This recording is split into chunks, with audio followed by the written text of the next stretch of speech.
Guys, gals, non-binary pals, we're back with rhyme signatures where I am afraid I'm being a little bit spicy today.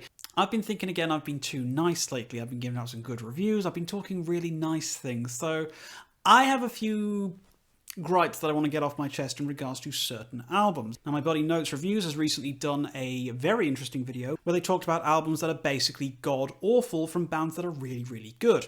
Now, well, I'm not going to be really discussing albums that I feel are complete dumpster fires, although some of them kind of are, but not all of them. I did want to discuss what I feel are some of the worst albums from bands and musicians that I genuinely really, really love. Now, each and every single one of these bands I either have an appreciation for or I'm developing an appreciation for in the case of some of them, but the one thing that these albums all have in common is that I really don't like them that much. They're kind of mid. They kind of run the gamut from mid to awful. They're kind of like the 5 out of 10 and below. Some of these are genuinely 1 out of 10 albums, but I wanted to do a little bit more of a generous scale rather than just the complete garbage tier ones, you know. So we're going to get things kicking off with these in alphabetical order via artist, so let's get straight into it with the first on the list of Transitus by Ayreon. Oh yeah, wow, where do you go with this one? I love Ayreon, I really, really do. Absolutely fantastic concept. Ian Lucasson's a great artist. Something went wrong with Transitus. I really don't know what was going on with this. I find myself incredibly bored by this album. I think it is an extremely tedious experience. Don't get me wrong, all Ayreon albums are pretty long, but Transitus feels like it goes on for 6 days without end. And I do feel it's just such a criminal underutilization of everybody involved. You've got some genuinely amazing talent on here. You know, Tommy Karavik, Cami Gilbert, Michael Mills, great vocalists all involved in this project. I mean, you've even got Dr. Friggin' Who on the narration, you know, Tom Baker himself. But something about the entire melting pot put together with Transitus just doesn't work for me. I think maybe it's because I resent it being called an Ayreon album because it doesn't have anything to do with the grand overarching sci-fi narrative. It's a weird, cringy, spooky horror story with some of the most questionable dialogue choices given to poor Tom Baker, who just reads it out like he's chewing the furniture. Now, don't get me wrong, I appreciate the fact that Ayreon is cheesy, but there is a level of gorgonzola to which I have to say, right, enough is enough. Really don't like this one. It was a big letdown for me when it came out. I just never find myself wanting to come back to Transitus. It all just blends into one hot, soupy mess, and I often just completely forget it exists until I start doing a video like this. Right, next up, it is Dream Theater's self-titled. Oh, yeah, DT12. Now, I have expressed my displeasure, shall we say, for this album on my Dream Theater ranking that I did last year, and anything I said there still holds true today. I think this is one of the most trite, boring, tedious examples of the band's work. It honestly feels at times like it was written by an AI before AI-written music was even a thing. Everything just feels so autopilot, you know, this is just Dream Theater by numbers. There is nothing interesting on this album, apart from possibly the opening track of False Awakening Suite, which I think is one of the coolest sort of sub-3 minute tracks they've ever done. But in some ways that makes it worse, because it just leads me into thinking the album's going to be amazing, and then it just all goes downhill from there. The singles are boring, the guitar tone is awful, the epic is so soulless and uninteresting. Illumination Theory, it's an example for me of the band basically writing a 20-minute song for the sake of it. That huge, oh, so emotional orchestral bit in the middle has about as much depth as a shallow puddle after a drought. I hate it. I just really, really hate it. I think this is the most boring album they've ever put out. I think it deserves to be put in a ditch, buried in concrete, and never see the light of day again. I just genuinely find it so distasteful, I never want to listen to it again. Right, next up, this was a late decision to be included on the list because I made the mistake of listening to this today and I was like, oh no, what the hell? It's Love Beach by Emerson, Lake and Palmer. Oh, look at him, he's included Love Beach, how boring and predictable. Yeah, I don't care, okay? It's terrible. It's really, really terrible. Now, I will not try and pretend otherwise. I struggle with Emerson, Lake and Palmer. I really, really do. They've got a couple of great records, like, you know, Tarkus down there is pretty amazing. I love that. And Brain Salad Surgery is pretty good as well. But apart from those two, I really find them a very difficult band to get into. But I know how Love Beach is a bit of a meme. You know, everybody clowns on the cover. And I unironically think the cover's hilarious enough to actually be good. So, you know, it kind of does a whole, like, 180 for me. But then I sat down and listened to it for the first time. And, oh boy, let me tell you something. I have never been, number one, so bored in my life. And number two, so disgusted by the lyricism in my life. You look at the open shirt, crazy 1970s porn star look that they've got going on there, and then you read lyrics like this, and yeah, it's difficult to listen to. Hearing Greg Lake singing some of the lines on this album really does make me question the value of human life at times. And also, you'd think maybe the album will be saved by the 20-minute epic at the end. You know, everybody loves a 20-minute epic from a progressive rock band. But no, this is one of the most boring things I've ever listened to. It just keeps on meandering and going, and nothing really happens. And ultimately, Love Beach, memes aside, is just a really boring album. It's so dull. I just don't remember anything from it, and I hope I will never have to listen to it ever again. Right, up next, it is Impera by Ghost. Yeah, this is probably the most recent example of a record on this list. I was trying to keep it to older albums that have had time to sort of depreciate in value, shall we say. But as much as I love Ghost, and I think Tobias Forge is a great songwriter with great charisma and amazing stage presence, I just feel they've kind of jumped the shark with Impera. I don't like this album. Now, I gave this, I think it was a 6 out of 10 when I first reviewed it a couple of years back. Didn't like it then, I like it even less now. It's more like a 4 out of 10 for me at the moment. There's a couple of good banger tracks on there, which I think are kind of okay, like Spillways is pretty good. That one track that they did for that Halloween movie was kind of good. I don't even remember the name of it. This is how little of an impact this album's had on me, you know. But what I think I find most frustrating about this album is how they've done this shift from catchy occult rock to these predictable, boring, tedious stadium rock filler nonsense. It's so just... It feels like there are 101 different bands who do this sort of stadium rock better.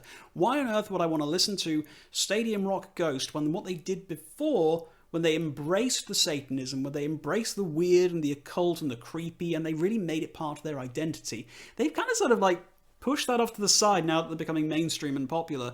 And it's like, no, we're just going to do bad Trump allegories, the song. And it's just like, okay, that's great, whatever. I don't know, it just didn't land with me when it came out. It's landed with me less the more I've been listening to it. And I genuinely don't find myself ever wanting to pick up this album to listen to. I found that it really affected my enjoyment of the movie recently, because so much of Impera is on that, and I just don't like the songs. They're just not fun, they're boring, they're predictable, they're safe and easy, and I just don't like them. And I just don't like Impera. You know, sue me, whatever. Okay, next up we have Jethro Tull with Under Wraps. Oh no. Oh god. Oh. This is another one of those ones that I've listened to for the first... Not today, but I have listened to this one for the first time fairly recently, and I did so mostly because originally I was planning on doing a Is It As Bad As All That series last year, which still hasn't gone off the ground because I've just not had the time or the patience to do it. And this was one of the records that I was going to be covering on that series, you know, is it as bad as they all say? Because everybody dunks on Under Wraps. Everybody goes, oh, it's the worst Jethro Tull album, da da da da da. And people are kind of right. This is not good. This is not a good album. No. It feels like, you know, when you're a kid and you find something new and exciting and you basically play with it until you broke it. It feels like Ian Anderson found a Casio keyboard in like a yard sale somewhere, found a couple of cool little electronic samples that he really liked the sound of, and just decided to just, you know, hammer it into Jethro Tull's music. The dissonance between these electronica elements and the classic flute sounds and that sort of folksy Jethro Tull sound that we are so used to, you put those together, it's oil and water. It does not mix. It's like the old school of the forest wizard dancing around the fairy circles, and then suddenly some technotronic cyberpunk guy comes in And you can't marry those two. It doesn't work. There's a reason why they only did one album in this style before ditching it completely and going back to what people were expecting. Now, I am all for bands trying new things. I really am. But when you put out 53 minutes of this insufferable garbage and expect me, the listener, to enjoy it, y'all got another thing coming. This is very, very bad. It doesn't work, it doesn't gel, it doesn't fit, and it just results in aural dissonance, the likes of which I have rarely heard in my life. I hate Under Wraps. I will probably never listen to it again after I've been doing research for this video. Throw it in the bin, cover it in garbage, because the garbage looks better than the album. Okay, next up, one of my favourite artists of all time is not immune to criticism. It's Elton John and Victim of Love. Yeah, I could have chosen a whole bunch of Elton for this particular slot. I was tempted to go for Leather Jackets, which is similarly bloody awful, but I think Victim of Love kind of drew my ire the most because it's the most irritating thing I've ever listened to from Elton John. When you take Johnny Be Good, a classic song in its own right, and you turn it into a really, really terrible, lazy, uninspired, unenthusiastic 8-minute long version which keeps threatening to end but never really does, you know you're off to a bad start with this album. But even if we ignore the cover version and we move on to Elton's original composition, surely it'll be, no, it's terrible. It's actually a lot worse. It's repetitive, uninteresting, unengaging slop from start to finish. The only saving grace that this album has is it's only about 35 minutes long, so it doesn't last for as long as it could do. Even though that 35 minutes does feel a little bit like having the hairs pulled out of the various parts of your body that shouldn't have hairs pulled out of them. The only victim here is me for having to listen to this absolutely turgid pile of nonsense. Avoid at all costs. Okay, next up, it's an easy one, but it's a big target and I don't care because I really hate it. It's Metallica's Saint Anger. Ha ha! Look at him! He clowned on Love Beach and now he's clowning on Saint Anger. What a really original guy this guy is. Shut up. Doesn't matter. Terrible album. Absolutely bloody awful. Nothing can save this, okay? People have come up to me, oh, but have you listened to this real recording somebody's done? Well, they've changed the bin lid snare into something real. I'm like, no, you can't save Saint Anger because when it comes down to it, fundamentally the songs are not good. This album goes on for 600 years. Every single song is absolute just nonsense with some of the worst lyricism from a band who aren't exactly well known for good lyrics. Look, I picked this album up when it first came out. It was 2003. I would have been not that old. I would have been, how old would I have been? Mid-teens, maybe 16, 17, something like that. I had already been disappointed by Load and Reload, and I was thinking to myself, okay, do you know what, Metallica, you got one more shot. If you muck this up, I'm just forever done with you all. And so they had a new bassist, Robert Trujillo, great bassist, love him very, very much, so I was excited, I was excited to see what he would bring to the table. Unfortunately, what he brought to the table was all of that, And while no disrespect to Trujillo's playing, absolutely not, you can't put the blame solely on Lars for this record. That's an easy shot at an easy shot here, I just don't like this album. I think it's really boring. I think even the best cuts on it are just so subpar compared to even the worst songs on their best albums. Nothing on here has any lasting cultural relevance. If you were to ask a general member of the public, name me 3 Metallica songs, I guarantee you nothing from Saint Anger would be on that list. I don't think even most people of the general public even realise this album exists. And frankly, I'd prefer it if less people knew this album existed because I think they would consider Metallica to be a much better band if they weren't aware of it. Okay, right, let's carry on with the interestingly titled Frequency Unknown by Queensryche. I was a little bit uncertain as to whether or not to include this one because I have nothing against Queensryche as a band. They're kind of okay, they're fine, they're whatever. I know they have a bit of a legendary status amongst the sort of rock and metal communities, blah, blah, blah, blah. But this particular album, is it really a Queensryche album? Because it's kind of not. It's Jeff Tate being a twat. Let's be real with ourselves here. You can see he's being a twat from the fact that it's F you And it's just all up there on the cover like that, you know. It's just like, ha ha, ah yes, legal disputes. I want to keep my band name, but you aren't going to let me. So guess what? As a last hurrah, in an attempt to sustain the good name of Queensryche, I'm going to release an album called F You. Ha ha, I'm so big and clever. Jeff Tate, as far as I'm concerned, is a silly little man-child who doesn't deserve the praise that's heaped on him. You had one amazing record. One! And that's your lot. And now you're basically acting like you're God's gift to the entire universe. So anyway, despite the politics behind this album and how ridiculous the situation was, it's just not a good record. It's juvenile, it's irritating, the songs are just absolute trash, nothing on here sticks, everything is stupid. I hate this album. I think it's absolutely one of the worst albums ever recorded in the history of rock and metal. And again, it can join the garbage heap with all the rest of them and just get buried for the next 1,000 years in the hopes that nobody ever sees or hears from it ever again. Go away, Jeff Tate, you silly little man. Right, I feel a little bit bad about putting this one on the list, but I'm doing it anyway. It's the self-titled record from Symphony X. Now, I think of all of the albums on this list, this is the one I dislike the least. This is actually kind of an okay album, but the problem with this one is that it has to deal with living in the shadow of everything that came after it. If you were to take this album in complete isolation, ignore the efforts of the band, like in the years that came after it, then this is kind of okay, you know? But you can't do that. You have to take into account the fact that they have a legacy now, they have a huge discography, and this one sticks out as the red-headed stepchild, shall we say. Obviously, this is the only album which didn't have the legend of Russell Allen on the vocals, and whilst the original vocalist, whose name currently escapes me, I do apologise for that, he's fine, but he lacks the emotive power and range that really came from Allen. Much in the same way that Charlie Dominici was completely supplanted by James LaBrie when Images and Words came out following When Dream and Day Unite. This feels like it's a very similar situation. Michael Romeo's guitar playing is fine, but it does feel a little bit too Yngwie Malmsteen at times for me, which is to say I don't like it. But that being said, there's still some banger songs on here. Masquerade is still a great tune no matter how you spin it. But ultimately, this album is a disappointment when you compare it to everything that came after.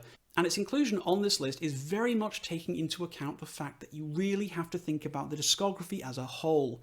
Symphony X's self-titled is simply just an average to okay album amongst a sea of absolute bangers. And finally, we come to one of my favourite modern musicians in the form of Steven Wilson with The Future Bites. Look, I know, I get it, that's 3 easy shots in one video, but I don't care, who cares, who's counting? The Future Bites, it kind of sucks. I'm not going to try and, sugarcoat it, guys.